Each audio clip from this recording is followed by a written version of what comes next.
Welcome back to West of Everest. The bye week is over. Back to football this Saturday as Oklahoma hosts Kent State, lowly Kent State, and what will be the return of Michael Hawkins.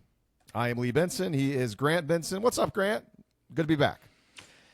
Nothing much, Lee. It was a nice kind of off week there. It was a packed Saturday this past weekend. I went to the Minnesota-Rutgers game, which was an 11 a.m. kickoff, and you look at the final score, it says 31-28, and the Gophers kind of took the lead late in the fourth quarter, and you think, man, that must have been an exciting football game. Well, let me tell you, it wasn't. But the best part about it was that beautiful day, beautiful weather today, and I was just like, that's how you know how old I am. I was geeking out about how nice the weather was the entire time. I mean, it looked beautiful on television. I was watching, I had that game on one of my, I think, 4 or 5 screens, checking it out. I thought it was, well, I'm happy I wasn't there. Pretty mediocre college football. Pretty mediocre college football.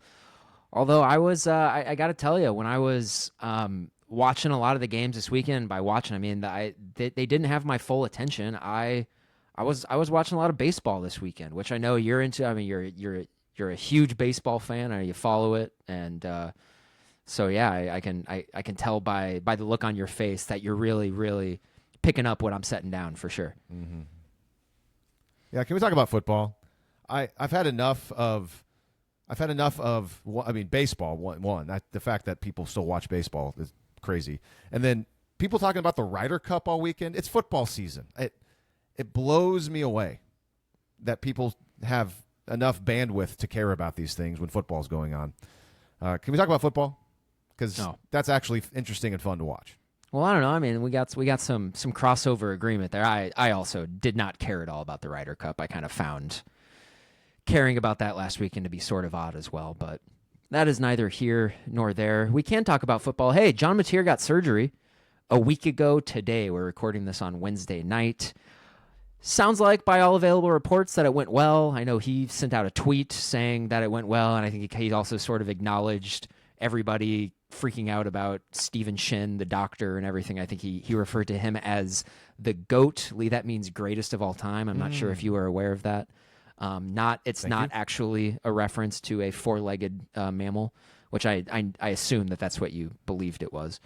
But kind of sounds like the surgery went well, and I'm usually here to give sort of a temperature check, kind of like on the fan base and how they're feeling. And I've definitely sensed in the early part of this week a renewed optimism that he could be back a lot earlier than expected. And so I want to start this off. We're just going to start right with John Mateer because there really is not any new information. It's just a vibes check. As of right now, Lee, we are 10 days away from OU Texas. I put a gun to your head right now. Yes or no, is he playing in that game? What's your vibe? No. But here's the thing. That's my call, but it does sound like, I mean, just reading the tea leaves, that there is actually a chance he plays. I will say, I'm not going to give out too many details, but a loyal listener to this show has messaged us, sent us a direct message today with some inside information that they've received. And, over the years, it seems like this potential, or not potential, it's not a potential listener, it's an actual listener. His information is pretty solid. And this listener is relatively optimistic. I mean, not like, oh my gosh, he's definitely going to play optimistic, but like the door is not shut. So, who knows how accurate that is? I don't know. Here's the thing that would make me lean more towards yes out of just like necessity is if, and we can talk more about this as the show goes on, but I'll throw it out here now. If Michael Hawkins looks like a jag against Kent State, then I might kind of think like, oh, goodness gracious, they might have to, if he actually is like able to hold a football that day, he might be like, we got to rush this guy back. But then again, I say that out loud, and I think, well, even if Hawkins does look like a jag against Kent State, the odds of OU losing to Kent State are still very low. And would you want to potentially risk Mateer re-aggravating something or having the healing process not fully get through with your hand? just to potentially beat Texas, or if they losing just the first game of the year, okay, maybe if he's able to come back a week later or even 2 weeks later, is it really worth bringing him back that quickly if an injury to his hand is probable? Yeah, I think that's been sort of part of the conversation that I don't think has been touched on a lot by people. Is I don't think nobody knows. Like, none of us are doctors, so we have no idea how this stuff works. But there's always injuries, right, where they talk about how, hey, if you play on it, you're not going to make it any worse. It's just all about pain tolerance. And I have no idea if this injury is that type of injury. You would think, right, like he just had surgery, and which means something invasive is happening there. And so it's not only just your bone that has to heal in that situation, it's the muscles in the skin around that stuff also has to heal because that underwent some sort of trauma as well. And so you could persuade me, persuade me. If a doctor says something, I'm just going to believe that because I'm not a doctor. I don't know. But I could be made to believe that playing after that injury is not necessarily a risk to injure it further, like other than the risk that you're already putting yourself into when you're playing a game of football. Like, if he's throwing and his thumb comes down again on someone who is similar to Keldrick Falk's like arm or something like that, then yeah, that's the same risk as you would any other time that you're playing. But is playing like that and gripping the football, does that make the recovery process last a lot longer? Therefore, he is playing with more discomfort longer into the season. Whereas, just for the sake of argument, you would say, hey, if he just waited an extra week and came back against South Carolina, he would, and this is just throwing numbers out there, he would be 75% of the way healed against Texas. But if he waited an extra week, he'd be 95% healed. I think that's like, and I would assume that's probably a conversation that they're going to have within the program about, what the give and take of all of that. And I'm glad that you bring up what Michael Hawkins looks like, because maybe that does determine how willing they are to stretch it to that point. Because yeah, if Hawkins comes out and he looks like the exact same guy that we saw last year against Texas or South Carolina, or even just in the handful of snaps that he had against Temple earlier this year, where to me he just looked like Michael Hawkins to me. But that's also not totally fair because it's not within the flow of the game, and you don't have all of the guys around you that you would otherwise. But if he looks like crap, then yeah, maybe there is a lot more urgency to get Mateer back up to speed as quickly as possible. But those are the things that we're not going to know. And to be honest with you, I fully expect Oklahoma to be cagey about it all the way up until kickoff against Texas. Like, it wouldn't surprise me if even like they want to. Like, I already know, like, on that injury report that week, he's going to be questionable the entire time, I'm sure. Like, I highly doubt that they're even if it's just like, even if it's decided on Sunday of this weekend, like, yeah, he's playing. Like, he's going to go. Nobody is going to know that until, 10 or 15 minutes before kickoff against Texas, I don't think. Whereas, because do you remember in 2022 when Gabriel was out with a concussion, but he came out, and I'm pretty sure Gabriel even went through warm-ups and everything. But then once the team was going to run out of the tunnel for everything, he just came out in scrubs and street clothes. And so I wouldn't surprise me if that same thing happens again, because there's a precedent of it happening again. Same guys running the program. So that's going to be interesting to see for sure. I guess if you asked me, I think I've started in the last week, I've started to kind of allow myself to maybe feel like, there's a bit of a possibility. I think when the news first came out, the cynical side of me was thinking honestly, it's like I don't expect him back until like Tennessee. Like, the guy just broke his hand. Like, how quickly can he realistically come back? I think it's the injury is probably a little bit more cut and dry than that. Like, I would assume, right? If he's going to be back in less than 2 weeks after his surgery, if that's even viable, then the injury just must not be that bad. But we'll see. Or the doctor, Dr. Shin's just that good of a surgeon. Maybe. The 2022 situation is a perfect example of 100% why they're going to be cagey, to borrow your words. And just real quick, I'll go back to that. I got to give Oklahoma credit during that week because the fact that they were able to keep it under wraps the entire time, there was no chance Gabriel was going to play, clearly. I mean, but the fact that they were able to keep that under wraps and the betting line never moved ever is insane because I remember I was there at the game. I was on the sidelines. I remember seeing Gabriel warming up and thinking, oh, okay. Because like there was legitimate thought of like he might play.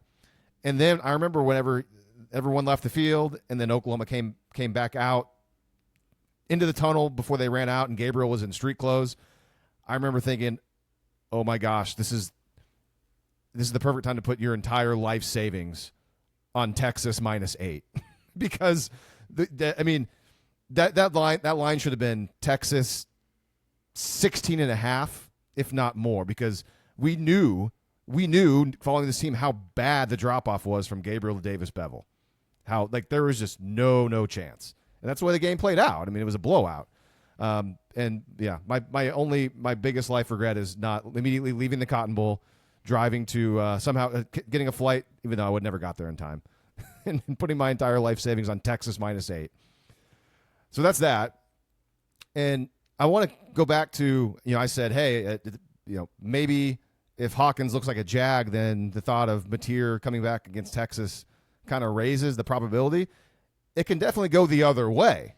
If Hawkins looks really good against Kent State and looks comfortable, and Kent State's bad, so whatever, but if he does exactly what he should do and looks like really solid, then it could go to no, Mateer's definitely not going to play against Texas because why even risk it? Hawkins looks comfortable. Sure, Oklahoma still is going to be an underdog in that game. He's still young. He's not as good as Mateer, but if he looks capable against Kent State and you're like, you know what, there's no reason to rush Mateer back. He's still trying to heal. Then I think the question of is he going to play could almost go down to trade up. No, not at all. Because I think in that scenario, I think you could easily talk yourself into, even with a healthy John Mateer, it's likely that OU Texas, it's going to be a rock fight anyway. You have what is up to this point the two statistically best defenses in the SEC. Two in terms of stats, two of the top 4 defenses in all of college football. And it's likely, even with Mateer, it's going to be a defensive slugfest anyway. And so do you lean towards, hey, let's try to get through this because we're going to need our defense to hold Texas to like a max of like 13 points anyway to win this game? Do we just kind of roll with Hawkins? I think that conversation will probably be had as well. But like you said, it does depend on how he looks this weekend, and I hope I hope he looks well. I think we'll talk more about how we feel about Michael Hawkins going into this when we get to the Kent State portion of everything. I think that's going to be a large portion of our Kent State preview. There's we could put a lot of work into previewing Kent State, but this is if they're not the worst team in the football bowl subdivision level, they are certainly in the conversation with 2 or 3 other teams. So we'll be talking a lot about Michael Hawkins there, but I do think that there is an outside chance of Mateer playing in that game, and part of me just kind of thinks. Part of me just like wants to believe it because I think Mateer is a better player than Michael Hawkins, and he gives OU a much better chance of winning in that game than Michael Hawkins will. And I would really like to see John Mateer play in that game. And that game it's a special game, and it's cool to see special players play in that game. And I think John Mateer is in that tier of players. So I think it would be cool. I still think if I were a betting man at this point in time, like I'm getting pretty comfortable in saying like, yeah, I think he'll be back for South Carolina. And that's, I mean, you think ahead to that gives him an extra, that gives him 2.5 more weeks to heal if he's going to play against South Carolina. So I think like 17 days it would give him until that game is. So I think, to me that sounds a lot more realistic, but part of me wants to believe. I'm kind of like, I'm starting to entertain the idea that maybe it's possible that he plays, but also that's not something that we're going to know, like we said, until 10:55 a.m. on October 11th, I don't think. So will be interesting to see. I know there has been a lot of like social media stuff that's gone around. I think a lot of it's sort of like tongue in cheek, sort of good natured. There was, and I know I follow that stuff a lot more, but it was on Texags. I know you're very familiar with Texags because you used to. I know some Texags gents. I used to work with some Texags staff members back in the day when I covered Texas A&M. Yeah, and so there was nice a guys. and so there was a thread on Texags earlier this week, started by someone, and as a guy, it was like the thread said, "Good news, like John Mateer is going to play against Texas or whatever," and everybody is just kind of and like everyone's just going to like, "Oh yeah, sure, buddy," like that sort of treatment or whatever, and I guess like that, and so like the message board geniuses, the Twitter thing handle put that up there, and it was being circulated around. And then I guess the guy who posted on the thing, he's got a Twitter account handle, and responding to that message board genius post, he had a picture of a dude at Chipotle, and he's in his Chipotle. It's like a worker at Chipotle posing with a picture with John Mateer. And he says, he's like, "I got this information from my son, who's a junior at OU, who works at Chipotle," and he asked John Mateer this, and of course you say like, "Oh yeah, this, like, what is Mateer gonna say?" Like, "Nah, man, I'm not playing. Sorry." But I just, sorry, go ahead. No, I'm interested in what you have to say. No, I did see this, and I do think this is interesting, mainly because. Not even for the football stuff. I think my first thing that comes to mind for me is how annoying must it be to, like, every time you go anywhere, like when you're John Mateer, people are probably like asking for photos, and you have to be nice, and you got to say yes, and because he's a young guy, he is a nice guy, you can tell he's a good dude, and like I'm sure he's cool with it, but like over time, like this is still new to him. The whole OU thing is still new, but like just think like 5 years from now. Or like that's got to weigh on you, man. You got to get tired of that over, like, because you can only be nice for so long, and the best people are still going to be nice and respectful. But that's what my mind goes to. like we take for granted how easy, like we never, and yeah, how cool would it be every once in a while to like people to recognize you, like, "Hey man, how's it going?" Like I'm sure that'd be cool, but like, and it's a whole being famous thing. You all kind of know it, but that's what my mind went to. Is like, wow, some dude at Chipotle. Obviously was like, "Hey man," like, and he was like, "Yeah, sure, cool picture," and now it's a whole message board thing. And then I know there's another picture out there that was going around as well. We'll get to that. We'll get to that. That's where my brain went. Yeah, and I saw it like because that was actually my first reaction when I saw that picture too. The Chipotle one was in my head. I was like, "Come on, man, don't ask him for a picture when he's just ordering a burrito. Don't do that. Don't be that person." But yeah, you think Mateer it is what it is. Got a burrito, or do you think he does the bowl and then he gets the tortilla on the side because that's a better, that's the pro move. Like I say, I'm a burrito bowl guy with a side of chips, and you dip your chips into the thing, and it's just like, man, it's great. And yeah, you're a I wouldn't really ever trust you with your food opinions or your or what you would prefer in that matter, but. On fast food, yes, great. I'll trust your fast food opinions, but Chipotle, that's a casual fast food, so it's a different tier. So I'm gonna. You don't get a burrito because you don't get your bang for your buck. You get the bowl and you get the tortilla on the side, and then you rip the tortilla in half, and then you put the ingredients from the burrito bowl in the tortilla, and you roll it up, and you have basically two big burrito / tacos, and you have a lot more bang for your buck. And also, you get chips and queso too. It's a lot. It's just a lot of calories. It's so many calories. I mean, that's like five. That's probably about 5,000 calories. No, it's not that many. About 3,500, 4,000. See, the burrito bowl and the burrito is probably 1,500 to 2,000. It's probably about 3,000 calories. I bet. Maybe a little bit less. Maybe like 2,800. Oh man, can you guys tell it's Kent State week? Can you tell? There was another social media thing going around, and this one I cannot verify the authenticity. Well, it's an authentic picture. I cannot verify when the picture was taken, but also we'll see this. And I believe this was a student at OU asked Mateer for like a picture in the past week. This was after the surgery. And so I actually have it here. I gotta show this because this just cracks me up. And this is more to me of just like, gosh, like this sport, man. I love college football so much.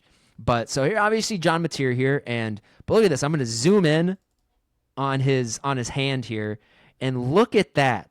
That is just a nice little like a naked colored Band-Aid that's right there. And hey, that just happens to be right over the spot of his hands that was reported as broken. Right there.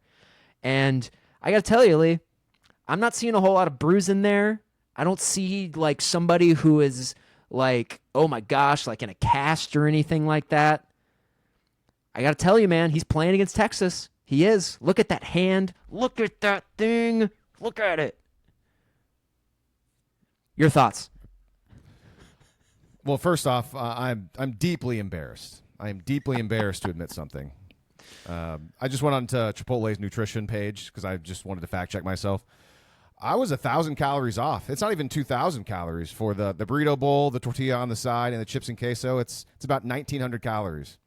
I cannot believe I was that far off. I am embarrassed. I take pride in knowing how many calories are in things.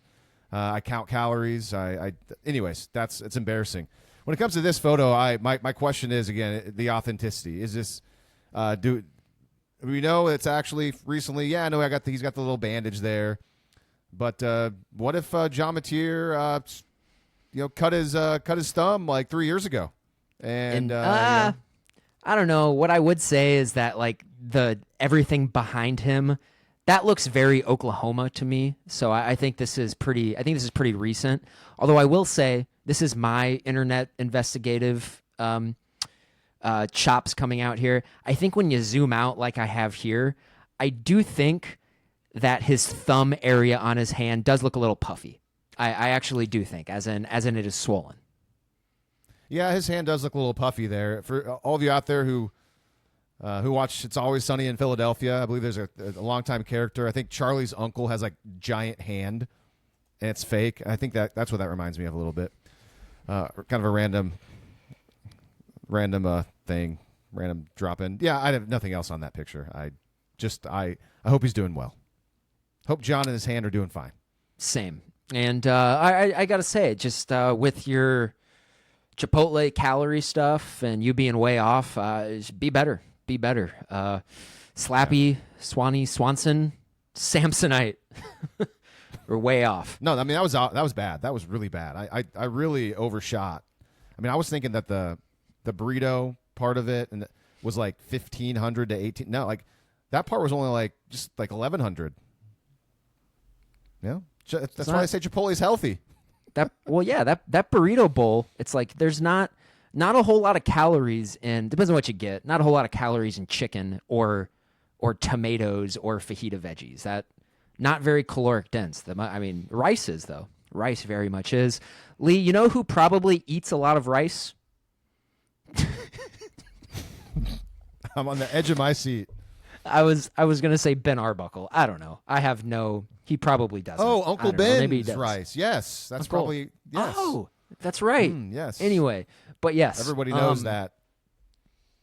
Noted, well-reported rice lover Ben Arbuckle met with the media earlier this week, and by earlier this week I mean yesterday, Tuesday, and it's his availabilities. They've all been about 20 minutes long, and he's not as I'm going to put this kindly. He's not as long-winded as his head coach is.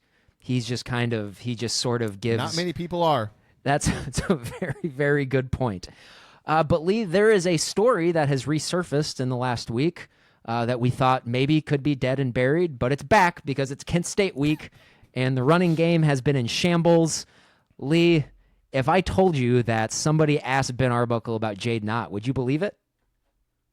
Oh, really? I thought he's not in the portal yet? Not quite he's still yet. on the roster? Mekhi Hughes over at Tulane, he just announced today that he's going to redshirt into the portal, and so that hasn't worked out. Yeah, so probably the top two running backs in the transfer portal from this past cycle. I thought didn't he transfer? Mekhi Hughes transferred to Oregon. Okay. And he has not played playing? at all. Yeah, some would say that Some would say that his Wow. tenure at Oregon has been very Jaydn Ott at Oklahoma-like up to this point. In fact, I don't know. I'm not even sure Mekhi Hughes even has a carry this year. Whereas with Jaydn Ott has gotten a weird start against Michigan in primetime on ABC, but has only carried it 12 times this year. Lee, somebody asked, and I always wish, I always really want to get who asked the question, but I never do. The audio is not very good, so I'm not sure. Somebody asked Ben Arbuckle about Jaydn Ott at availability this week. Here's what I got to find this first. This is just a clown show operation here. Well, if you play the question, I might be able to, based on the voice, I might be able to tell you who asked it. Yeah, although I'm sure the beat's a little different. It's a little different. You're about to hear his voice here at the tail end as he asks this. So here it is. Has he shown any progress during this bye week, just to see the field a little bit more? Absolutely. He had a great bye week practices. I thought he came to work. He had a great urgency about him, and and followed that up with a great Monday, walk through yesterday. I mean, he was really, really good in those. And so he's been focused in, dialed in, and really had a great bye week practice. So excited for him and the opportunities that could come his way. That was Brandon Drum. Was that Drum? Yeah. Okay. Well, thanks for asking the question, Brandon Drum. That was, I think this is the time to ask it. If Jaydn Ott doesn't do anything against Kent State, who is clown show of a team, really bad team, then that doesn't say many good things about Jaydn Ott the rest of the season. So Jaydn Ott being in a good headspace, that talking point is out. We are back to Jaydn Ott really taking practice seriously and practicing with urgency. So I don't know. I think I've already kind of emotionally written off Jaydn Ott, which is very disappointing to me. I thought at the time, if you taking away the quarterback position in the transfer portal with Dylan Gabriel and John Mateer these last handful of seasons, I would have said Jaydn Ott is by far the biggest acquisition that they have made in that time span. And that take is completely blown up in mine and a lot of other people's faces because it's not been a thing. At this point in time, Lee, you are kind of right on with him. And bad headspace, whatever. I was actually, Alan Kinney made a really good point on Through the Keyhole, their midweek show that they released last night. And he said, Brent Venables, everything that we've seen from him shows that he understands that this year is like a make or break year for him this year. And he says Venables is not in the business of trying to prove a point. It's if this guy can help you and can help your run game, it's they're not just going to bench him and put him in the doghouse just because he's not necessarily practicing the way that they want him to practice. If they think that he can help them, they're going to play him. And from what we've seen from him so far, it looks like he's moving at 50% speed. So I don't even know if that's a Venables thing, though. I think it's pretty clear. I think Ben Arbuckle, he has control of that offense. Venables doesn't do anything with the offense. He never has. And we can't even get mad at DeMarco Murray this season because there's only been one running back that's actually looked good, and he's played the most of all of them. So I understand the point that Allen was it Allen or Peyton that was making? It was Allen. I just don't think. It's true, but you don't even need that. He clearly is just not very good. But the thing is with running back, and he's put good stuff on tape, you don't just lose it. But to me, he has in his very, very minimal opportunities so far. He looks disinterested. He looks aloof, and he kind of looks like not very athletic. So I don't even know. Maybe he's put on weight or something. He's not as shifty. There was something. He looked good a couple of years ago. Obviously, last year he was injured. I didn't think he looked as fast as everyone seemed to think he was. As far as his breakaway speed, he was fast, but nothing. But again, when I think of fast, I think of the elite of the elite, the Hollywood Browns, the Tyreek Hill, too bad. No, that's not going to happen anymore for him. I don't think there's anybody in Waddle. college. I don't think there's anyone in college football as fast as those guys right now. I mean, but like I wouldn't be surprised if like Oregon has some guys like that, or I don't know. I mean, there's some pretty good players, and you see running, and he's when I saw him in Cal, yes, he was good, but I don't know. I see so many other traits of other running backs that were just better, or like just seemingly more athletic than him. But again, I didn't think he would be like just irrelevant. I mean, I thought he would be a guy that would, in a good offensive system, would be able to have some success. And it's been just absolutely nothing. So this is going to be. I think that's definitely one of the talking points, one of the storylines going into the game this week. I think we can if we do not see him this week in any sort of big way, Mekhi Hughes, like I just said, is redshirting and is going to enter the transfer portal.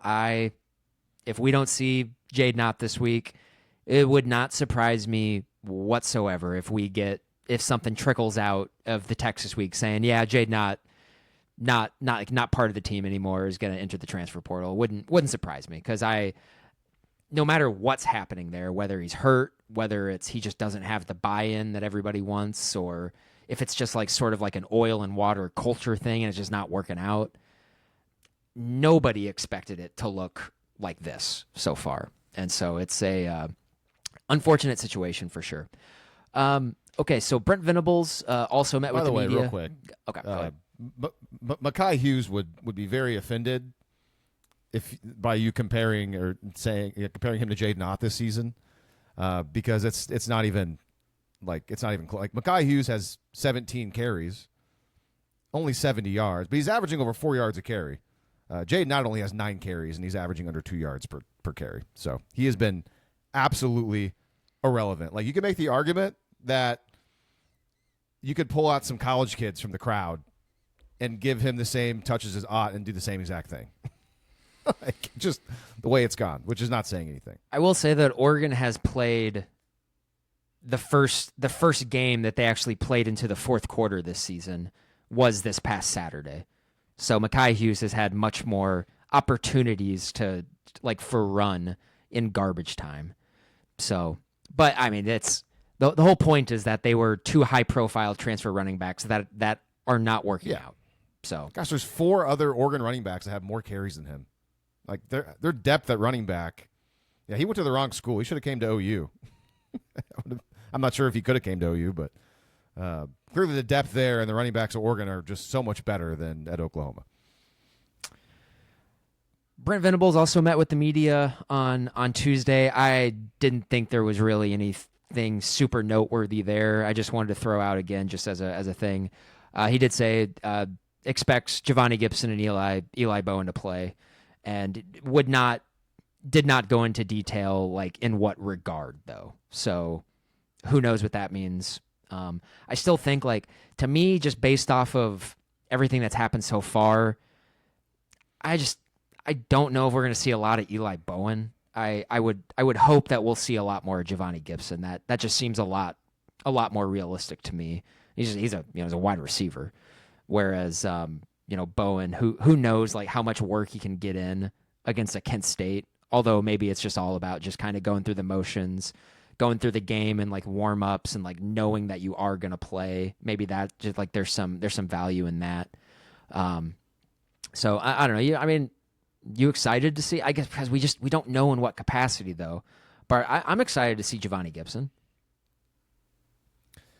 Yeah, it's interesting. I mean, I think you probably had said it, and not just you, but others. I mean, as far as if Gibson was going to play, I mean, I think a lot of people preferred not to have him make his debut against Texas just because it's a big game and maybe give him a chance to get his feet underneath him. And so that's what this is going to be. It would seem. We'll see how much he plays.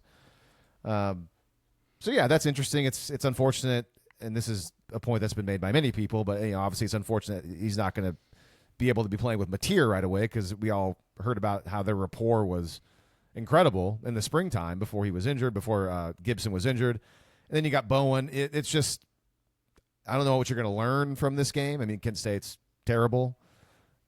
So I'm not sure if you're going to, maybe it's the same thing though, just get his feet underneath him, hopefully another game where Kendall Dolby can kind of get more at ease and more like comfortable out there, because like I said, I'd much rather him be the other kind of corner out there where, if Cortland Guillory is off the field, I'd much rather have that other guy be Kendall Dolby. And same with if Gentry Williams is off the field. Like I like the idea of Kendall Dolby being in that third quarter, a corner.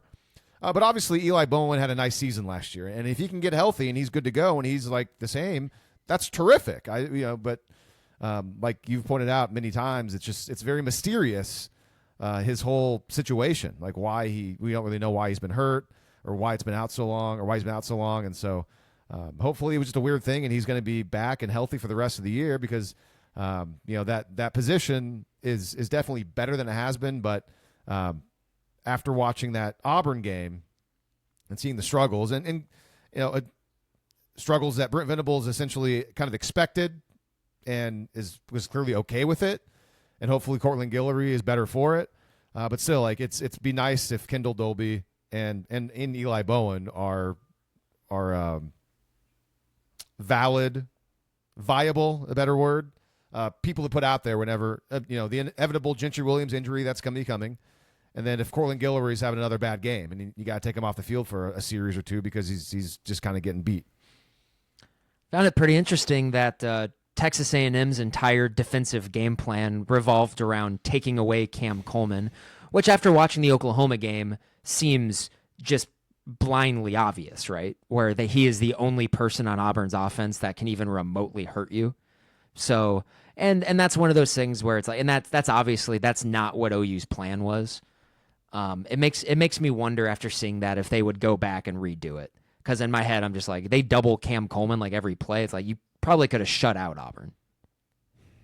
That was disappointing, man. A&M's defense is not as good as Oklahoma's defense. Has not been good this year. Hadn't been, and they played Auburn. I mean, they didn't sack Auburn. They didn't sack them as much, but so what? They held Auburn to 10 points, and Jackson Arnold looked like what I wanted Jackson Arnold to look like against Oklahoma.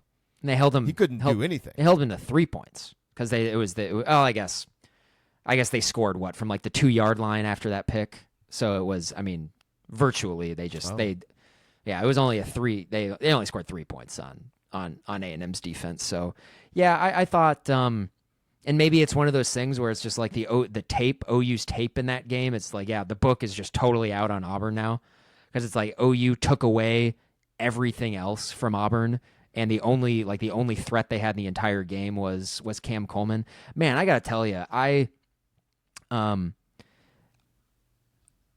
not just Cam Coleman, like wide receiver for Auburn related, but I just remember just like all of the talk, and this is like one of those things with the transfer portal, maybe just like a buyer beware thing about how Eric Singleton Jr., by far the number one receiver in the transfer portal, reportedly being paid over $1 million a year at Auburn right now. Guy means jack squat to that offense. Means nothing to them. That's Auburn may as well take that money that they're paying Eric Singleton Jr. and just burn it. You'd be doing the same thing to it. I don't know. I mean, he was their leading receiver against A&M. He's a good player, but like your point is, like, if you're Eric Singleton, why do you go to Auburn I mean, I can't remember what the timeline was with. Did you know Jackson Arnold was there already? Yeah, you're giving the money side. I mean, if all you care about is money, but like, there's plenty of other offenses you could go to that you're going to probably do a lot more. But then again, I mean, Hugh Freeze is a good offensive coordinator, but I mean, Eric Singleton's going to have a good season. Like, he's going to do more. I think he's a good player. It's just really discouraging that A&M gave up 40 or almost 40 to Notre Dame, which Notre Dame's offense clearly is pretty good, but also Arkansas's defense is atrocious. Like, holy cow, and got their coach fired. But A&M's defense couldn't do anything, and then against Notre Dame, and then just shut. And it's not like you could say, oh well, OU. The reason why they played that way against Auburn is because they had to shut down the run game, which for the most part OU did, minus that one explosive play. Well, A&M shut down Auburn's run game too, and they were playing just kind of zone over the top. And I was surprised. I was genuinely surprised by how much Auburn dropped back to pass in that game, though. After where it's just, I feel like after a certain point, you're seeing Jackson Arnold and what he's able to do within the confines of the offense, which is not really anything at all. At that point, like at what point when you're Hugh Freeze, you should be like, you know what, we are just gonna, even if we're just running into a brick wall, running the ball, like that's the only prayer we have of doing this. So we're just gonna run it. Every single run concept we have, just like empty the chamber, do this thing. And I that's kind of what I saw against OU too. It's just like, they should. I kind of feel like they should try to run the ball a lot more here, and they weren't. But weird. But yeah, I think it's Peyton Thorne, just a lot better than Jackson Arnold, like way better than Jackson Arnold. And I'm sure a lot of Auburn fans are coming, if they haven't already, coming to that realization in the last couple of weeks for sure. So. Yeah, I don't know. I did think that game was really interesting. That was the game in the afternoon slate that I was the most kind of like locked in on and watching, and it was just because like I was like morbidly curious what it would look like, and I don't know, I guess good on Auburn for being, getting their butts absolutely whipped, but only losing by 6, covering the spread. I guess good for them. Yeah, that's the thing is, my handicap of that was the point spread was the same as the OU game, and I thought OU was better than A&M going in. Well, A&M had the advantage of playing Auburn after Auburn played at OU, so that's but I don't know. I still do think OU's probably better than A&M, but I don't know. A&M played Auburn, I think, better than OU did. Granted, OU covered against Auburn and A&M didn't. So. That was a weird game, man. I thought Auburn would play a lot better, and they did. I did not see 16-10 to be the final, very low scoring affair. Yeah, Auburn's not, and you know what? Like I don't think Auburn's a very good team, and I think they got a lot of good players. I just think I think their program is a little dysfunctional right now, and I think that's sort of the bargain that you make. That's when you hire Hugh Freeze. I think that possibility was always there, that it was going to be like a tire fire. That he's a guy. He's such a messy human being, and sometimes there's guys like Urban Meyer is a messy human being. Guy's one of the 5 best college coaches of all time. Super messy human being. Hugh Freeze is not in the same tier as Urban Meyer when it comes to coaching college football. And so to me, it was just, you could tell the way that they were reacting, like after the OU game. Just all up in arms about the stupid hideout play. And there was a massive loser mentality to all of that, where it was just like, and it's easy to say now after they just got clowned by A&M, but there was just a whole lot of, yeah, that team is going to suck the rest of the year vibes coming off of all of like the reaction to that stuff.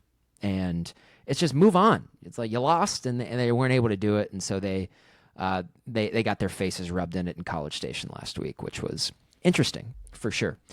So real quick, was it the school president that put out a letter about that whole thing, like days later? It was like on Thursday night. And it's just like, what a freaking loser, man. Like, if I was, that was wild, man. That's embarrassing. Adults, that is a person where you're in a position and you hear it from everybody and you feel compelled to do something like that. Clearly to make some people happy within the. I doubt he was like, I got to do this. Like I really want it. Maybe actually, I don't know. He's probably got a bunch of big money donors, like not saying like just all in their feels, like you got to do something about that. Charles Barkley probably blowing him up, like, hey man, that was terrible. You got to do something about that. I'm actually, and like I jest because Charles Barkley is a sharp, smart guy, and he would never do anything that embarrassing, but. Man, what a silly situation. Lee, Brent Venables also said that, going back to Brent Venables, he also said that the health on the offensive line is in a much better spot than it was before Auburn. Cool. I thought that was the other important thing that he said during his availability. And we'll see, because I think there was we were taught, my attitude before Auburn was those guys who are banged up, just get through that game any way that you possibly can. You don't have to play against Kent State. It doesn't sound like that's going to be the case. It kind of sounds like all of those guys who are iffy for Auburn are going to play this week, which is good. I hope they don't have to play much. I hope they are just few series and out, and hope it's 3 or 4 series, they score 28 points, and you just go ahead and take a seat. That would be the best thing. I think that would happen with this, especially going against a team like Kent State. And Lee, they do play Kent State this week. Tee it up, please. And now, it's that time. OU's back on the field this Saturday for yet another game following, well, this is their first bye week, so it's not another bye week. But you get the idea. So that time is now for Grant's OU opponent, superlative that has still yet been named. Well, go. Okay, first of all, just chill out. It's been named extraordinarily well. So, all right. Thank you. I had to get that out of the way. So here we go. Whew. Thank you, Lee. This is the TaxSlayer.com Oklahoma opponent superlative, brought to you by Beef O'Brady's. On Saturday, your Oklahoma Sooners will welcome in the Kent State Golden Flashes to Norman for the second time in the last 4 seasons. The first ever meeting between these two programs was in Brent Venables' second game ever as head coach at Oklahoma. A 36-yard touchdown pass from Cleveland Browns starting quarterback Dylan Gabriel to Denver Broncos starting wide receiver Marvin Mims with 18 seconds to go in the first half gave OU a 7-3 lead. The Sooners would outscore the Golden Flashes 26-0 in the second half, en route to a 33-3 victory. Kent State will be led into Norman by Mark Carney, who was appointed on an interim basis on April 15th of this year after Kenny Burns was abruptly fired after being put on administrative leave a few weeks prior to that. Matt Baker and Chris Vanini of The Athletic were able to obtain Burns' termination letter and the school's investigation report through a public records request. And according to the investigation report, Burns received a loan for as much as $100,000 from a local restaurant owner who also happened to be a university booster. And although Burns reportedly paid back the loan with interest, and no direct quid pro quo was found in the investigation, the university determined that, quote unquote, highly questionable transactions with a university vendor violated ethics rules as interpreted by the Ohio Ethics Committee. The report also cited up to $16,000 in questionable transactions on the university-provided credit card for various personal travel and leisure expenses. Kent State is not only bringing in a substandard football team into Norman on Saturday, but also a football program that is in the wake of controversy from their previous head coach. Lee, I assume you've watched all the tape on Kent State leading up to this week. How you feeling about the Golden Flashes? Oh my God! What are we doing here? What do you mean, what are we doing? Are you telling me that that's not the most interesting thing about Kent State football right now? You telling me that that's the case? Kenny Burns, former Minnesota Golden Gopher assistant Kenny Burns. Guy was 1-23 at Kent State in 2 years. Do you think maybe that had something to do with them looking aggressively into this stuff? Like, gosh, we got to get rid of this guy without we got to find this guy. Paying that buyout. Find this guy for cause. Interesting, your tax slayer presented by Beef O'Brady's TaxSlayer.com. Sorry, TaxSlayer.com. Sorry, we'll refund them about $5 for me messing that up. I'm surprised that your superlatives did not have the observation that the last time and the only time that OU had played Kent State. Wait, so that's true? They've only played one time before? That was a few years ago? Yeah. That was also the time whenever we were all thinking that, oh no, is Marcus Major going to be good? Is the light come on? Did it come on for Marcus Major finally?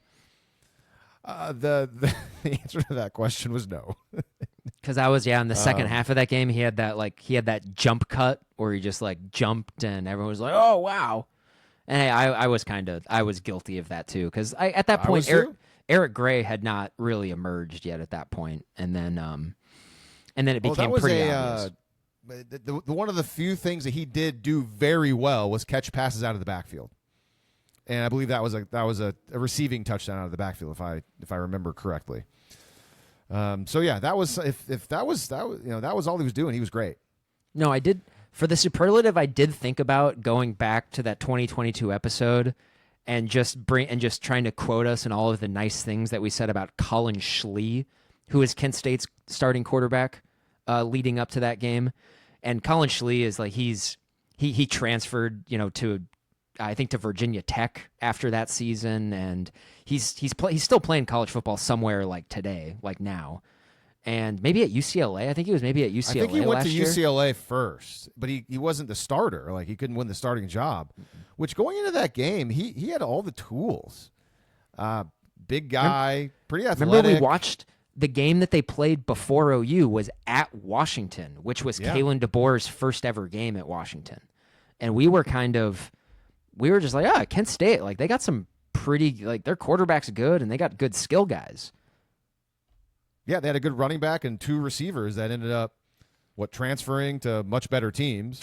One of those, the one that I wanted, ended up transferring to Penn State, and he didn't do anything at all. I think he's at Kansas State right now. What a shock! Yeah, and they had another guy who transferred somewhere in the SEC, and he had a really good season. I can't remember where he went though. Was that Trey Harris? No, actually, no. I'm sorry. He didn't go to the SEC. He transferred to North Carolina, and he was like North Carolina's best player, like offensive player.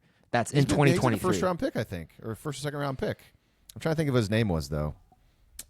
Should filibuster a little bit. I'm going to find it. He was Drake May's number one guy because there was his eligibility rules came into question, and he had to get a waiver, I think, right before the season started. I can't think of his name right now, but he was a good player. I'll get it here in a second.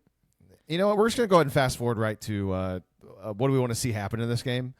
Because Devontae Walker. Tez Walker. Tez Walker, yes. Really? We're just going to go straight to that? Give me, can I just, in 2 minutes, because we got to talk about how, dreadful Kent State is. Oh. This is great. Lee, their defense, Kent State's defense. Earmuffs for you. Actually, I don't want you to put on earmuffs because I want you to hear this. But also, this is gonna be very offensive to you. Through 4 games, and they've only played 2 games against power conference opponents. The other games are against Merrimack and Buffalo. Defense is giving up 7.4 yards per play and 542 yards per game.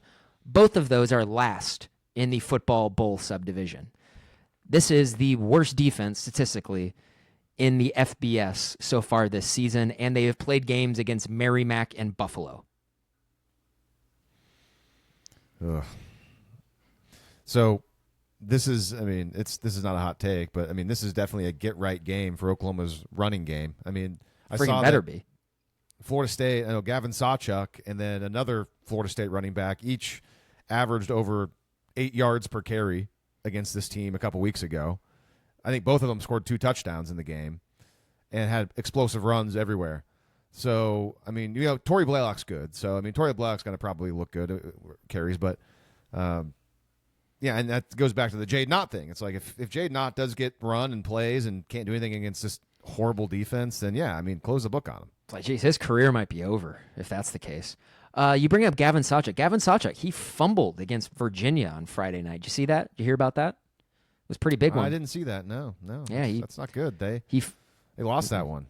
Although it does appear, I've been sort of following it. It does appear that he is I don't know if he's got the backfield all to himself, but he's when I was watching that game, he was on the field most of the time at the running back position for Florida State. Not to himself, but I do think he's technically their number one guy. Yeah, I think he's got the most touches at running back so far this year for them. All right, Kent State. Let's see here. They're 134th in SP+. That is third to last in college. I think it's just UMass and I can't think of who else it is, but UMass or whatever are the only teams that are below them in SP+. 128th on offense, 133rd on defense.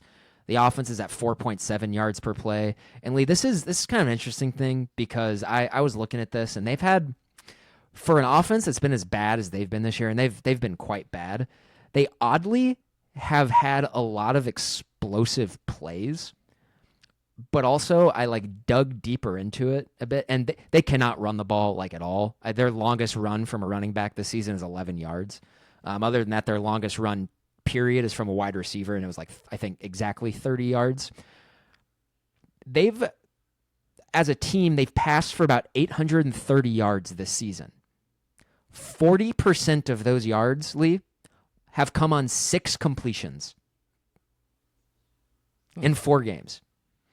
So they have I saw one of them, and their one touchdown against Florida State, which was kind of it was one of those where the quarterback he takes the snap and then he runs to his right like he's running a sweep play, and then he's just oh, surprise, gotcha, bitch, and I shouldn't have swore, sorry, gotcha, and then the guy was just wide open running behind their secondary, which makes a lot more sense after watching Florida State's defense against Virginia last. Florida State's defense sucks, and so that was interesting. They have a guy, wide receiver. He came in as a running back. He was a running back last year. Cade Wolford.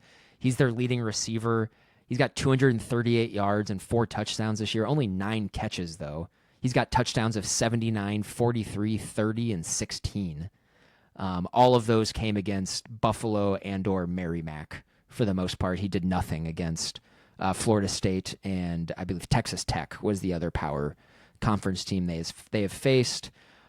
Drew DeShields, he's a true freshman. He's their starting quarterback, and he's,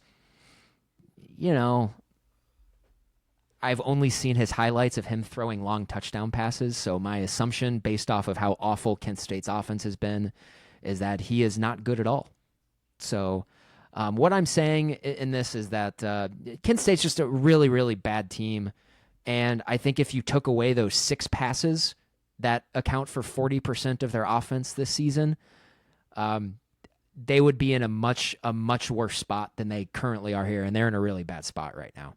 So if Oklahoma at any point in time in this game looks to be struggling, or I want to put it gently, essentially as look like they did at any point in time against Temple last season in this game, that'd be a bad thing. I doubt that that's going to be the case this year though, because what's his butt is not calling the offense. Seth Luttrell, thank you, forgot about that. All right, but yeah, you've heard it. Kent State's bad, everybody. We don't have really much to say about this. So Lee, against a very, very bad opponent, worst defense in the FBS, what do you want to see from Oklahoma's offense in this game?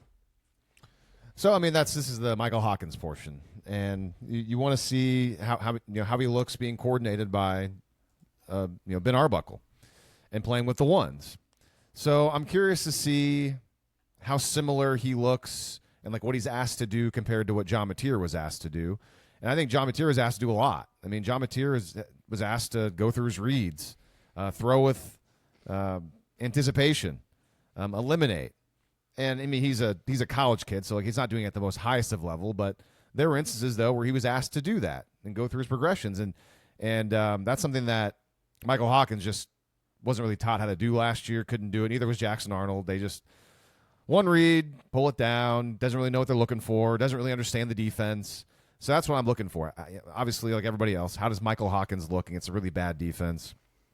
I'm kind of curious to see what it looks like running the ball too, just because we know he's athletic. But how much is that going to tell you? I don't know. So really, what I want to see is Michael Hawkins look comfortable, look a lot better, look like he understands what the defense is trying to do, like he understands what the offense is trying to do, and being put in good positions to succeed, because he wasn't put in those positions last season. Obviously, I want to see what Giovanni Gibson looks like. Hopefully he looks, whatever kind of action he gets, if he gets decent amount of action, hopefully he looks smooth, unencumbered, not like clunky and slow and unathletic. Because we haven't really seen him play. We haven't seen him play, but we have seen his tape from his previous teams, and we like what we saw. So I want to see what that looks like. Curious to see what the offensive line, you mentioned, who plays, who gets held out for injury precautions. And then obviously don't want to see anybody get banged up. Don't want to see any other injuries. And the most important thing, maybe, just can the running backs look like relatively good running backs against a terrible, terrible defense? Even if they do, like, it's like one of those things where if they look really good, it's like, okay, good, they were supposed to. If they don't, that'll tell us a lot. But I mean, as long as they give the ball to the guy like Blaylock, we know he's good. We know against good teams he'll probably be able to find some running room. It's the other running backs that aren't very good. How are they going to look? Is Xavier Robinson, is he going to get some run? Is Taylor Tatum going to be healthy to play? I think get him going. Because if Jaydn Ott is just bad and sucks, like, I still think that if Taylor Tatum can come back just because he's athletic and fast and stuff, he can be of help if he's healthy. So that's my rambling, what I want to see from offense. Got a few bullet points here. I think first and foremost, I want him to stay healthy. No injuries on the offensive side of the ball, especially in the offensive line. In regards to Michael Hawkins, my number one thing is I want him to look comfortable in the passing game. I want to see him complete forward passes, preferably explosive ones. If they're struggling to push the ball down the field with him, I think that's a problem against this really terrible defense. Really want to see an improved run game. And what does that look like? I want to see some new concepts. I don't like their run plays. I just don't like them at all. And I think they're way too slow developing. I like to maybe see something a little bit different, stuff that they're working on pre-Texas before they get into the meat of their SEC schedule. Also would like to see multiple running backs. I want to see virtually everybody. I don't really need to see a whole lot of Torrey Blaylock in this game. We already know he's the number one guy. That means I want to see Jaydn Ott. I want to see Xavier Robinson. Sure, Javonte Barnes, give him his really good day. I mean, heck, maybe maybe they'll let Javonte Barnes run for like 250 yards again and we'll never see him again the rest of the season. You never know against an FCS team. I hope that's not what happens. But I'd like to see Taylor Tatum as well. Let's see. It sounds like I think he's been available the last couple of games after dealing with injuries in the offseason. It'd be nice if they got a little bit something from him. So I'd like to see that. And then, last but not least, I'd like to see at least some glimpses of the Giovanni Gibson that was described in the spring. And what does that look like?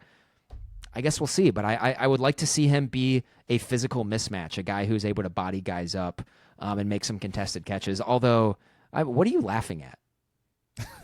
Sorry, something okay. On Twitter. Well, okay. Well, I thought you were laughing at my analysis. So, like, I was sitting here and on my notes here, I had a typo where I said Giovanni Gibson, like the one that was described in the spring. I actually wrote it as sprung, and I got so close to saying sprung, and that would have been good. I wish maybe might need to cut this out and go back and just do another take of it and say sprung, but whatever. So, all right, Lee, what do you want to see from OU's defense against Kent State's very, very bad offense? Well, I mean, I don't love how explosive the offense can be for Kent State because Oklahoma likes to give up explosive plays. In the passing game, though, whereas like a vast majority of OU's explosion has been in the run game, those two from Cam Coleman a couple weeks ago, I guess, was it McCulley had one against actually, I guess that's the big weakness of OU's defense right now is that whenever they give up successful plays, which is not often, they by far lead college football in success rate on defense. But when they give up successful plays, teams are getting chunk yardage. Hey, man, it's turned into a true Brent Venables defense. Man, he's calling it. This is what the Clemson defenses were back in their heyday, man. They were awesome. They were elite, but man, they would give up big plays more than that's kind of like the bet I guess Venables doesn't mind making. It's like 90% of the time we're going to strangle them, but then heck, if we're going to give up some big ones. I don't know how many Kent State can get. I mean, Temple didn't do anything against OU. Temple's a better team than Kent State so, by a lot. Per SP Plus would be close to a 3 touchdown favorite on a neutral field if they played tomorrow. Temple over just Kent come State. out, play smart, pitch a shutout. That'd be great. I don't know how much you're going to learn from Eli Bowen. I guess you want to come out of this game feeling the same way we felt about the defense coming out of the Temple game. Just like wow, like they cared, they showed up, especially ahead of a really big game next week, and they took it seriously. So that's kind of what you want to see coming out of it, and then obviously no injuries. Yeah, I want to see a shutout. They need to shut this team out, and if it weren't for 2 pretty bad John Mateer interceptions, OU's defense would already have 2 shutouts this season. And so I don't like, because they only allowed Temple to cross the 50 once, and then they went backwards after that. I be kind of sweet if they didn't really let Kent State cross the 50-yard line. I mean, Kent State's bad. They're a lot worse than Temple. And that'd be nice to see, although I think that's maybe getting a little too aggressive with my hopes and dreams. So I think this one's pretty simple. Kent State is not an efficient offense. When they have gotten successful plays, like I said, they've been explosive plays in the passing game. That is all Kent State has been able to muster this season offensively. Pretty simple. Just don't allow it in this game, and they're not going to be able to move the ball. And so I would just like to see a clean sheet, a clean game from OU's defense, which would be a shutout. And, hey, how about this? How about they force a turnover? That would be pretty sweet. They haven't done that yet. Only team in college football to not force a turnover, which, with their havoc numbers, is a pretty aggressive statistical anomaly. And so I think, in all likelihood, they're probably going to get one in this game, you would think. So hopefully it's only like 1 or 2 though.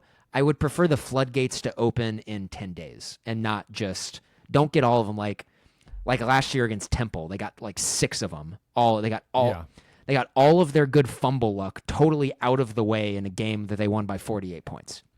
Don't want that. Don't want that at all. Like, actually force the turnovers, and let's feel good about that. All right, Lee, what will happen against Temple? Well, OU's going to win. The only question is by how much. Will they cover the spread? You would hope so. But Michael Hawkins makes it, kind of a wild card. I tend to think they will, just because the defense is so good. And if they strangle Temple, you hope that Hawkins can find a way to get OU to 50. They don't need 50, but then again, if he's kind of just jaggish and he kind of looked like he did against Temple, even though that was a very small sample size, ain't going to get there.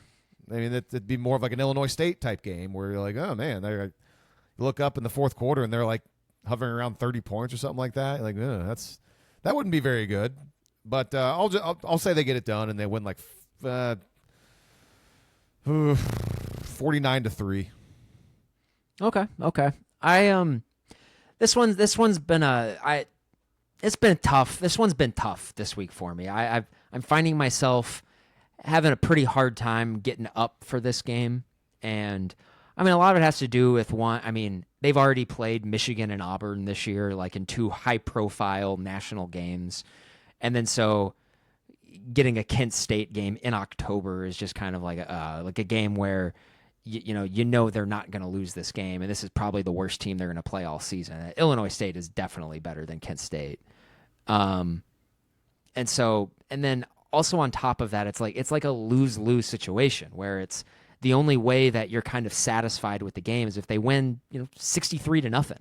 Like, there isn't if the defense doesn't pitch a shutout, it's kind of disappointing. If the offense doesn't look really explosive and great and score 60-some-odd points, like both of the power conference teams they've played this season have scored over 60 against them, then it's kind of disappointing. And so what I expect to happen is I'm sure there's going to be a lot of good. I think there is going to be a frustrating amount of, kind of bad.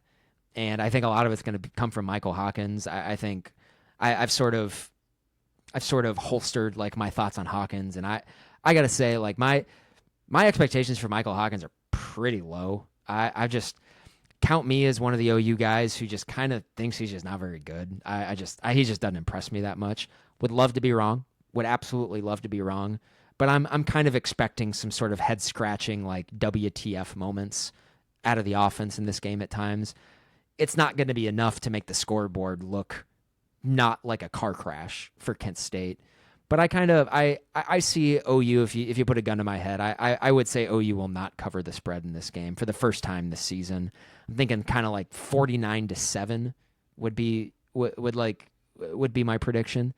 But I hope it's a shutout, and I hope they score over half 100. That would be sweet. Yeah, I definitely lean more towards you when it comes to Michael Hawkins. I've never really thought much of him. I think he was better last season than I ever thought he would be, in a really difficult situation. But the bar was incredibly low. The most interesting thing about this is, again, I firm believer in coaching is the most important thing, and good offensive coaching can put quarterbacks and make quarterbacks look a lot better than they are. And if they're already really good players, a good coach is going to make that guy look even better. And if they're kind of like middling, then they're going to get elevated by a good coach that puts a guy in good situations. He's got a quarterback coach now, and so that's why I do think it's reasonable to think that he can look significantly better than last season. The question is, it's only been not even a full year. How much can he develop in that time? I don't know. But I'm just intrigued to see if he does look a lot better. It kind of makes me think as well, like, if Jackson Arnold was being coached by, let's say Hawkins looks pretty good, and you're like, oh man, like he looks improved over last season. To me, I'll be thinking like, man, like Jackson Arnold really wishes that Ben Arbuckle was his offensive coordinator, because then I bet Jackson Arnold would look a lot better with Ben Arbuckle calling plays for him. But then again, Hugh Freeze is actually a good OC, so Jackson, I think, just may be what he is. I think Jackson Arnold is very obviously just like a Bryles tree quarterback. I think that's the only system he can have any success in. He should have transferred to Mississippi State. I think that's pretty clear. That would have been the best for him in his future. Maybe. So I tend to, again, I'm not the biggest. I think Hawkins is incredibly raw. I don't think he's particularly very good at passing. I think his arm is a lot stronger than I thought. I don't think he had any touch. His accuracy is lacking. I'm not sure if he can really see it. And you can't really teach that. But hopefully being around Arbuckle and Mateer, he's learned more about how to look at the field and understand what the defense is trying to do to him. Like that, both him and Arnold didn't get any of that last year. They had no idea what they were looking for, and you got to know what you're looking for out there. So I think hopefully he's improved in that sense, and I think we'll be able to tell if he has. Like if he's throwing with anticipation, he's taking some free yards like we've seen OU do in this offense, then we'll that'll make me feel pretty good about him. Like, okay, he's learning, he's getting better.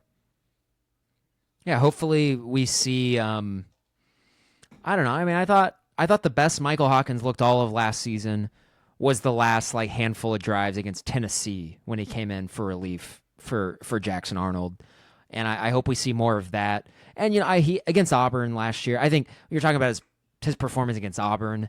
That's kind of what you want to see against Texas if he has to think, like a guy who's just not going to make any mistakes. He made 2 really huge plays, but that's kind of getting ahead of ourselves. So I don't know. I hope he proves me wrong. I hope he plays well, but I'm not really expecting any sort of miracles or anything like that. John Mateer is QB1 for a reason. So, all right, Lee. Pretty light week this week in college football after the loaded schedule last week. Have some here.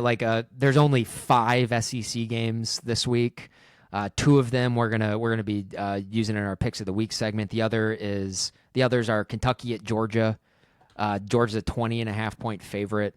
And then actually the other one, not part of our pick segment, kind of an interesting matchup after last week.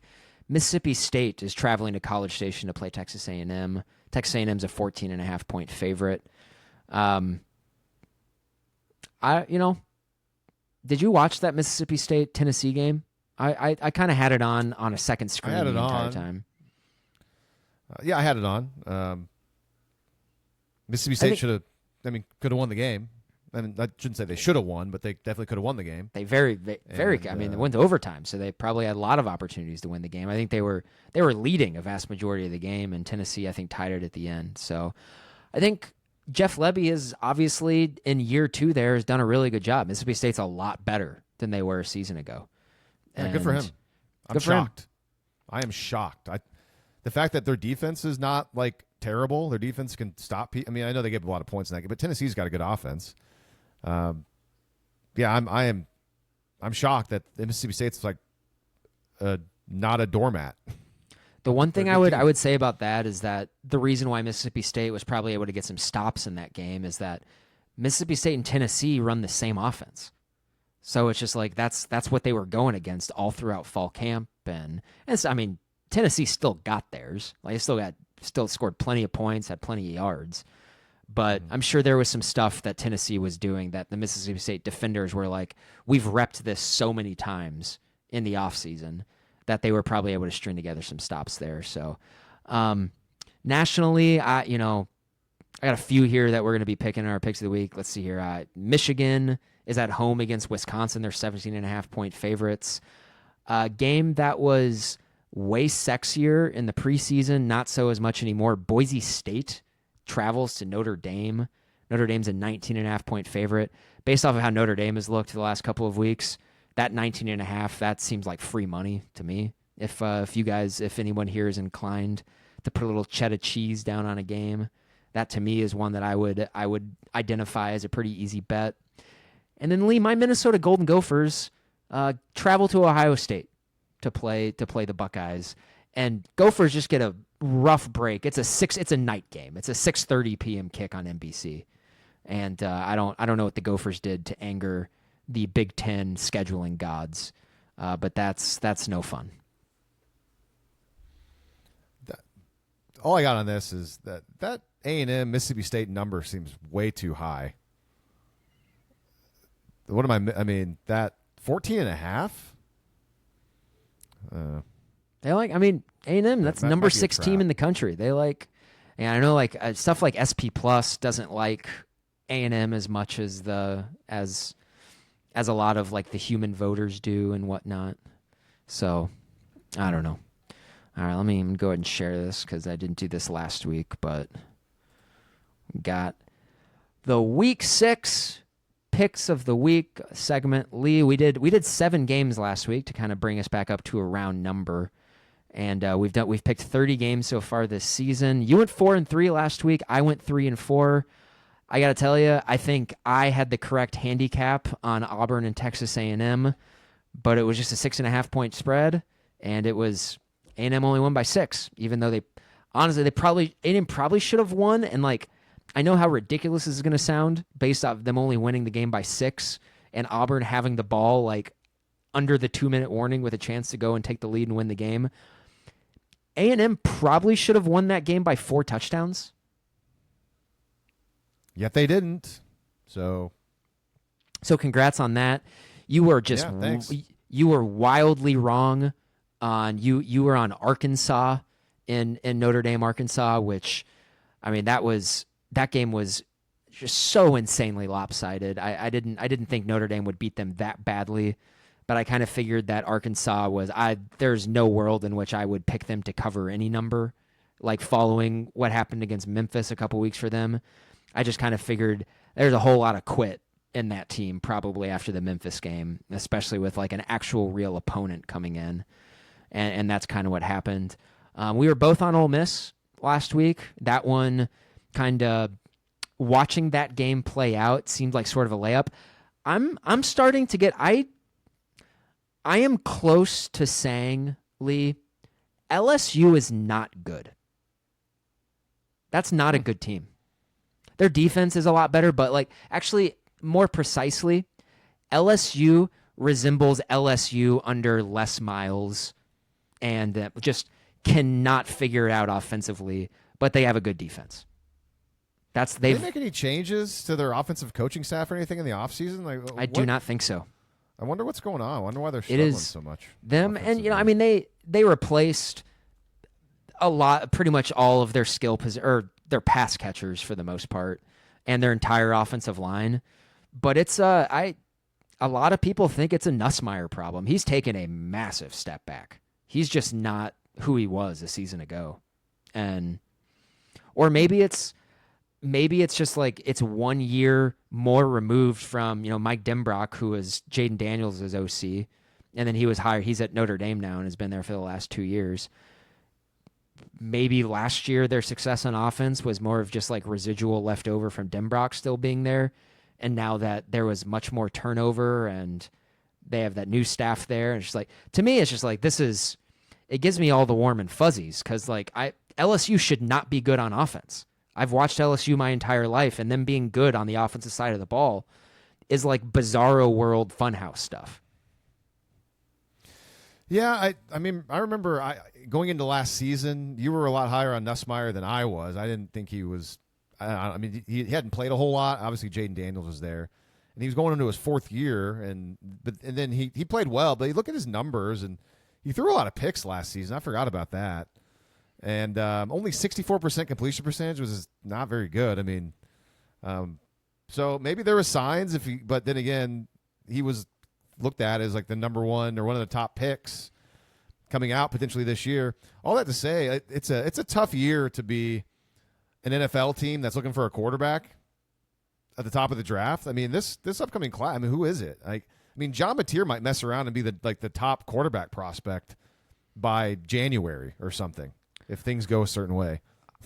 I will say after watching Penn State Oregon on Saturday night, he wasn't particularly explosive in this game, and I mean I think he threw it like 40 times for only, and that's a lot of attempts for only like 230 yards or whatever he threw for. But I do gotta say, man, Dante Moore was cool as a cucumber in that game. I mean, his poise is really something, I thought. And it wouldn't, and he's also a toothpick. Like, he's tiny. He is like, I think he's on the taller end, but he is so skinny.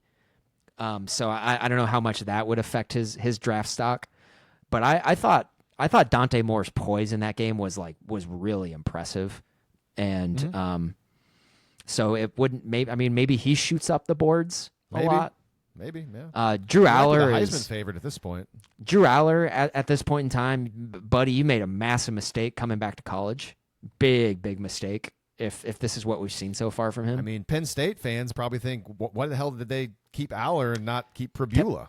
They've I don't know if it's the Solid Verbal podcast or the Cover 3, but they kind of like tongue in cheek were saying, in the first month of the season, like, I think Penn State chose the wrong quarterback, and now I think it's not even close. I think it's pretty clear that they got the wrong guy. My big hot takes nationally was going into last season regarding Penn State, that at some point Bo Pribula would take over Drew Aller's spot because he's better than Drew Aller, and it's a better fit for Andy Kolenicki and what he wants to do offensively.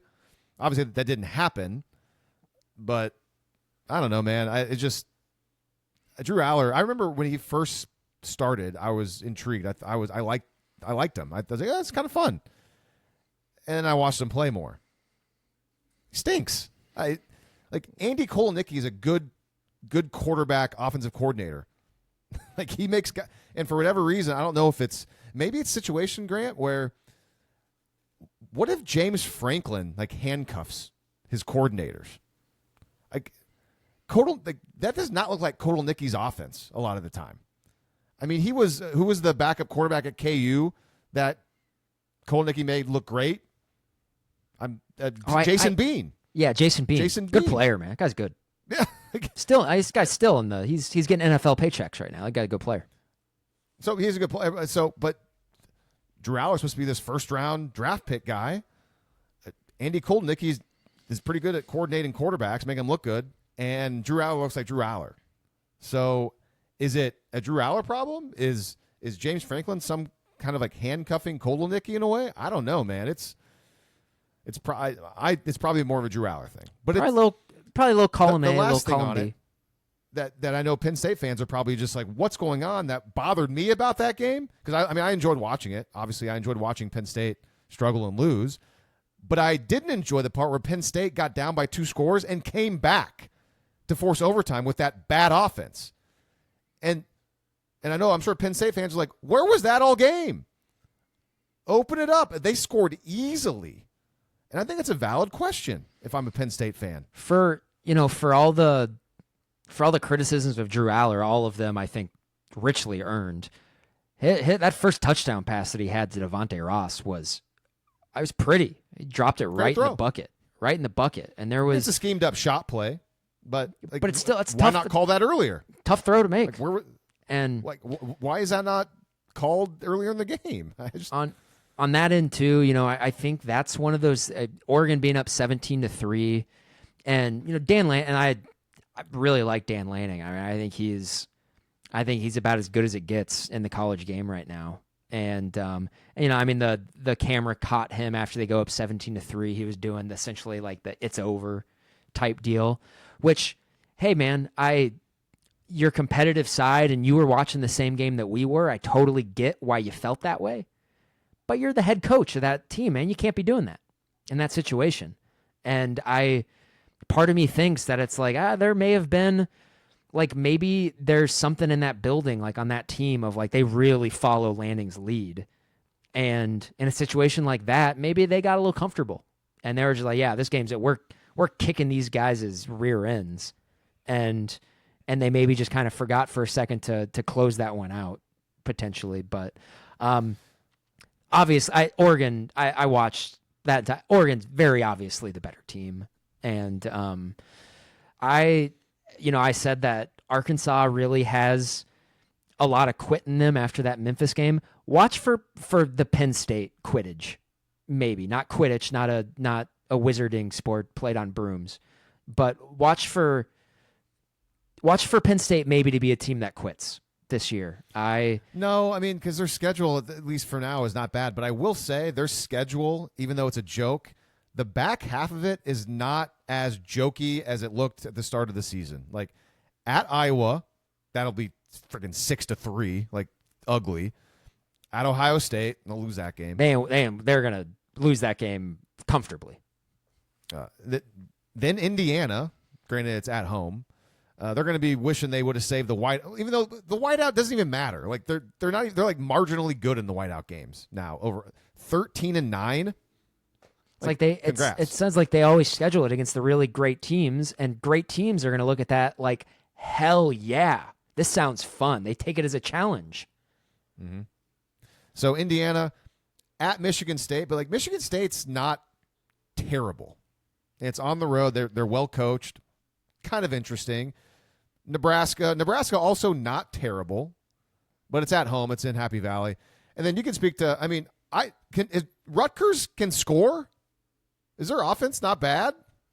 Yeah, that's they're putting up points. Mm-hmm. They scored against Iowa the week before too. So yeah, I don't know. I didn't think that was a very good team that I was watching live on Saturday, but I felt the same way about the Gophers too. So, but let's say they lose to Ohio State. Let's say they lose to, what if they lose to Iowa?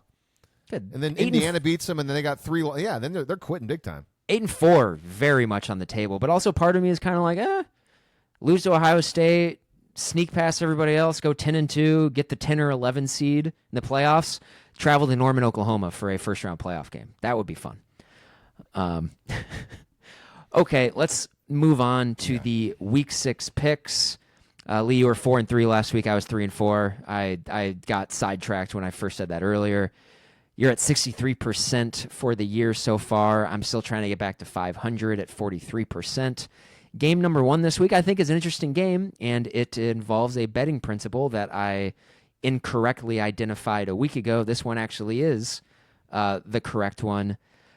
14th ranked Iowa State Cyclones are 1.5-point underdogs on the road against unranked Cincinnati. The Bearcats went on the road, beat Kansas last week, and Cincinnati's offense has been really good. Brendan Sorsby has been statistically one of the best quarterbacks in college football. Lee, I'll hop right on this. I think this is pretty easy. Cincinnati Bearcats pick right here. I will take Cincinnati. Yeah, what a fishy line. This is Iowa State's going into essentially the same spot that OU was going into a few years ago, a couple years ago. Granted, OU was favored in that game. 11 a.m. kick at Cincinnati. Nippert this Cincinnati Stadium. team's probably a little bit. Yep, this Cincinnati team's clearly better than that one that OU played against a couple of years ago. Fun little note: our guy, friend of the podcast, Tawi Walker, just Cincinnati's number one running back, Grant, just doing what Tawi Walker does, averaging 5.3 yards per carry. Granted, somehow at Wisconsin last year, he only averaged 4.5, but it turns out maybe Wisconsin's not a very good team anymore. And averaging 4.5 yards per carry on that team was actually probably pretty impressive in hindsight. So Tawi Walker, rooting for him. Yeah, I mean, the betting principle is what it is, man. This is Cincinnati. You take them. This has got to be because Iowa State's only played one road game, and they weren't very good. But, man, I was on the wrong side of them last week. I thought Arizona would play that game close, and they just boat raced Arizona. It wasn't even close. So This isn't – I think Iowa State's a good team. Yeah. I just think Cincinnati's playing really well, and it's just a tough spot. Iowa State is I like Rocco Becht. I think he's one of the 10 best quarterbacks in college football, but kind of looks like Brendan Sorsby is too. And I just on the road, Iowa State's defense has just been kind of okay this year, and I think Cincinnati can score points. So take the Bearcats. We are definitely interested in this game, and we're kind of hoping Texas to come out of the swamp this a little bit more beat up than they usually would be against any other opponent. Lee, Texas is a 6.5-point favorite playing at Florida on Saturday afternoon at 2:30. Man, I keep going back and forth on this one. I'm not really sure. I think I'm actually going to go, just because it's at 6.5 there, I am going to go with Texas. This has mostly to do with I think Florida is a dumpster fire. So I will go with Texas to win like a 20-7 type game. Yeah, I can't take Florida anymore. I've been on the wrong side of Florida the last two times they've been in this picks game, and I was wrong. And so I'll go with Texas. That's the only reason why. Let's say, just for the sake of argument, that Florida beats Texas on Saturday, which, judging by the line, is not something that would be crazy. I don't think it'd be crazy. Texas has struggled to move the ball this season, and when you go on the road against a decent defense and you can't move the ball, then you're always liable to get beat. If Texas loses, and obviously it depends on what the score of that game would be and how it all plays out, what's the line in OU Texas if Michael Hawkins is like the confirmed starting quarterback? Is OU favored?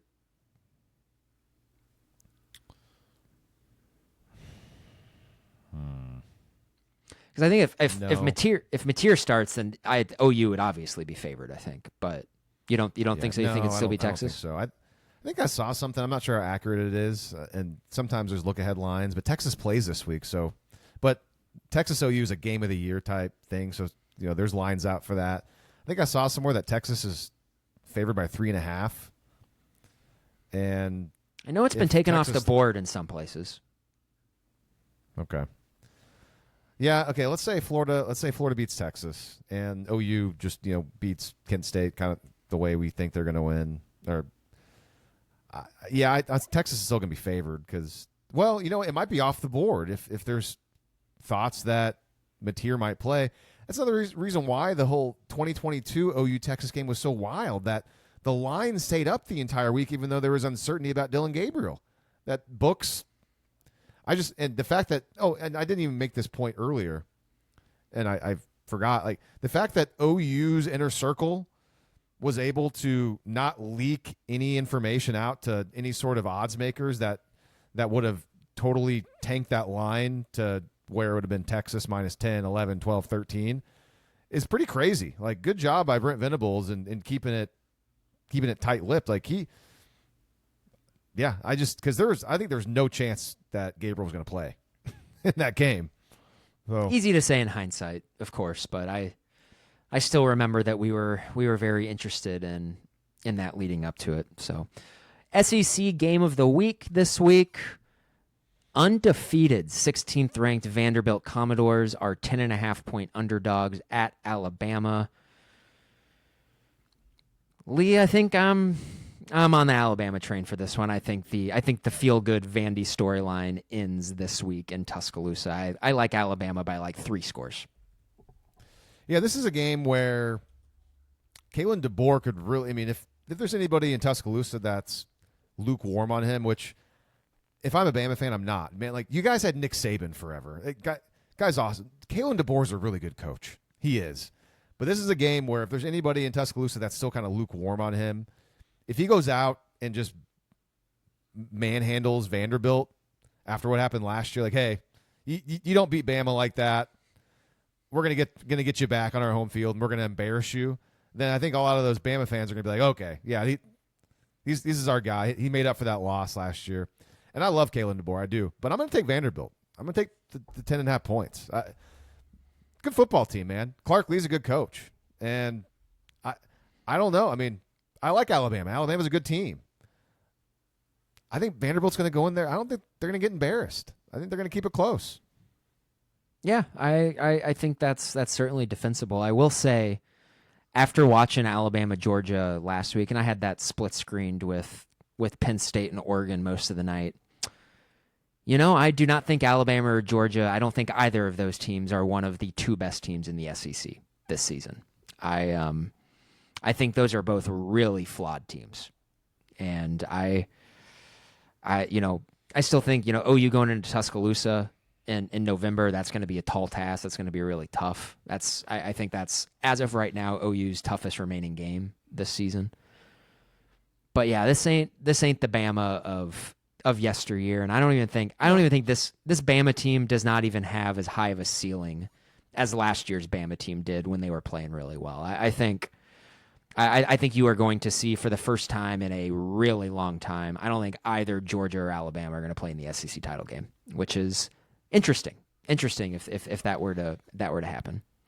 So, and this can lead to, and we won't go into it because we're going way longer than we thought we would, but this can kind of go back to the transfer portal, NIL, and I do think that we have seen a lot more parity, and that the SEC is still. I think the SEC is still the best conference. Granted, we're biased. Oklahoma's in the SEC now. If Oklahoma was in the Big 12, would I think that still? Yes, I still think I would, because I think top to bottom, there's like 3 teams maybe in the SEC that's kind of like doggish right now: Arkansas, Kentucky, and Florida, yeah.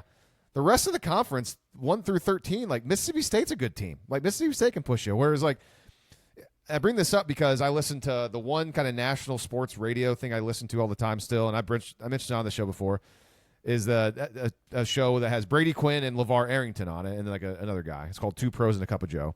And I found it. I listened to it. It's drive time radio, but I like it. It's like my one kind of national, and they mostly talk about NFL. But when they talk about college, and the reason I'm bringing it up is because this week they talk mainly about like Big Ten stuff. Obviously, LeVar Arrington played at Penn State. Brady Quinn went to Notre Dame, and Brady Quinn works for Fox. So like they cover the Big Ten more. And Brady Quinn made the comment that he thinks the Big Ten has overtaken the SEC and is a better conference. Well, of course he thinks that. And I don't think that's true. I think that's not true at all. I think the Big Ten this year, I will say, is better than it was last year. Like, I've been somewhat kind of impressed with, like, Michigan State. Like, they've gotten better. I think Nebraska's better. I think Purdue is better. But still, I think top 1 through 13 in the SEC, I'll put that up against 1 through 13 in the Big Ten all day long. Yet, Oregon and Ohio State are probably better than anybody in the SEC. Yeah, I think I think the Big Ten is very strong at the top. I think Ohio State and Oregon through the first 5 weeks of the season are at this stage pretty clearly the 2 best teams in the country that we've seen so far. And I think Indiana is really good too. And I think after that, the Big Ten has about 3 or 4 teams that are good to pretty good. That'd be like Michigan and Nebraska. And Penn State, I'd probably put in that territory now too. So, right. And that's the thing is like any sort of talk about Penn State even being in discussion of a top team is a joke. They hadn't played anybody until they played Oregon, and they hadn't even looked that good before the Oregon game. Yeah, I think Michigan is better than Penn State. I wish those 2 teams played this year so we'd actually be able to see. But I digress. Moving on to the Big 12 game this week, probably the Big 12 game of the week. Texas Tech, who is just getting a ton of hype. They are a 10.5-point favorite on the road playing a night game at Houston, 4-0 Houston. Although Houston is coming off of a very, very tight win over a bad Oregon State team a week ago. That was in Corvallis, I believe. I'm going to take Houston in this one. I think you're actually getting quite a bit of value here with them. Because I think a lot of people are going to say, oh, gosh, they struggled with Oregon State. But I'm still just really not bought in. And I mean, like I watched the Texas Tech Utah game, and I came away thinking that, man, Texas Tech kind of seems like they're for real. That's a good team. I think there's still just a little bit. There's still just part of me that is just like, nah. I think they got a big stinker in them, and I think Willie Fritz is a better coach than I almost said Matt Wells, who's better coach than Mike Leach, than Joey McGuire, and I kind of like underrated. Like Houston's pretty good at the quarterback spot. Connor Wegman's a good player, and get 10.5 points at home at night. Give me the home team. The Cougs. Yeah, give me Houston. My only thing on this is you're going to give me 10.5 points at home, and Willie Fritz is a really good coach. You're going to give Willie Fritz's team 10.5 points at home, and they're good. They're undefeated. Yeah, I'll take Houston plus those points. I mean, I don't know if they're going to win, but I think they can keep it within 10. Texas Tech could kind of pulverize Houston up and down the field and still only win the game by 8. Like, I mean, that's just like right in the Willie Fritz playbook, it would feel like. So Tech coming off a bye, though, which is kind of interesting. That is interesting. That is interesting. And so it does sound like Baron Morton is going to play in that game after he apparently was concussed against Utah 2 weeks ago. So, all right, Lee, the 6:30 p.m. primetime game on ABC. This game lost a little bit of its luster with Florida State losing on Friday night to Virginia last week. Miami at Florida State. Miami is a 4.5-point favorite. My instincts here are to pick against Miami and go with Florida State, but alarm bells are going off inside of me because those biases still exist. And I think Florida State is probably closer to the team that we saw lose to Virginia than they are to the team that beat Alabama by 2 touchdowns. Give me Miami in this game. Although I do want to say it's like the Miami hype has gotten to the point where, you know, a lot of people think Miami is the best team in the country. Miami's a good team. I don't want to, but like this sort of like untouchable behemoth, potentially best team in the country, I think that is way over the top at this point in time. But it's only a 4.5-point thing here. I like Miami to win this game, like, I don't know, 31-24, something like that. And I'm sure national people will still find a way to say that Miami is the best team in the country afterwards. So you're on Miami. Yeah, this one's pretty easy Florida State for me. Rivalry game. Florida State's at home, catching 4.5, coming off a embarrassing loss on a Friday night. Little extra time to prepare. I think Miami, though, had a bye going into this, so they had a little extra time to prepare as well. First time, though, Miami's gone on the road this season. Granted, it's within the state. It's a rivalry game. Mike Norvell, he's a nice coach. I'm not sure he's a great coach, but I like Mike Norvell for the most part. But granted, great coaches don't have years like last year where they were just dog crap. And credit to Mario Cristobal. He's coached his guys up this year. I mean, Carson Beck's been really good. And, I mean, Miami has definitely exceeded expectations from my eyes. But, again, you're going to give me 4.5 points at home. Florida State in a rivalry game coming off a really depressing loss. I'll take those points. All right. To recap, Iowa State and Cincinnati. Cincinnati is a 1.5-point favorite at home. We are both on the Bearcats. We're both on Texas as a 6.5-point favorite in the Swamp against Florida. Crossfire here. You're on Vanderbilt. I'm on Alabama. Alabama's favored by 10.5. We're in agreement against with Houston, 10.5-point dog at home at night against Texas Tech. And then one more crossfire in Miami versus Florida State. You are on the Seminoles. I am on the Hurricanes. Lee, do you have any leftover thoughts before we say goodbye for the week? I do actually, and I did this last week, and I'm going to do it again this week. And it worked for me last week. We'll see if it works for me this week. I'm going to make an audible. I'm going to change a pick. I've rethought something, and I'm going to update my Iowa State Cincinnati pick. I'm taking the Cyclones. Interesting. Okay. I think if that was more like a 2.5 or 3, it'd be more of like, man. But the fact that it's essentially just Iowa State to win the game, I'll go against the betting principle that we've talked about a lot on the show in the past. I'm going to go with Iowa State. Okay. Well, there you have That's my it. final thought. Do you have any final thoughts? I don't. I just Nib High football. Big fan of them. They rule. I hope they win this weekend. All right. Go Cincinnati Reds. I just got a notification that they're up 2-0 in the top of the first in a must-win game against the Dodgers tonight. So is this the World Series yet? Are they playing? Is that happening? I don't follow not, baseball anymore. It's not, but I know it's October, so it is October. Today is October 1st. So do you remember those old ads? I think it was for like the MLB postseason on TBS. There's only one October. Was that like Dane Cook? Remember him? Remember when he was a thing in the culture? Sure do. All right, guys, enjoy OU Kent State this Saturday. Hopefully it's a fun game to watch. Grant and I will be back, we think, to talk all about it. I got to talk to you about this off the air, a little production meeting. But until next time, whenever that may be, for Grant, I am Lee. This is West of Everest. If you enjoyed this episode, make sure you subscribe to the show.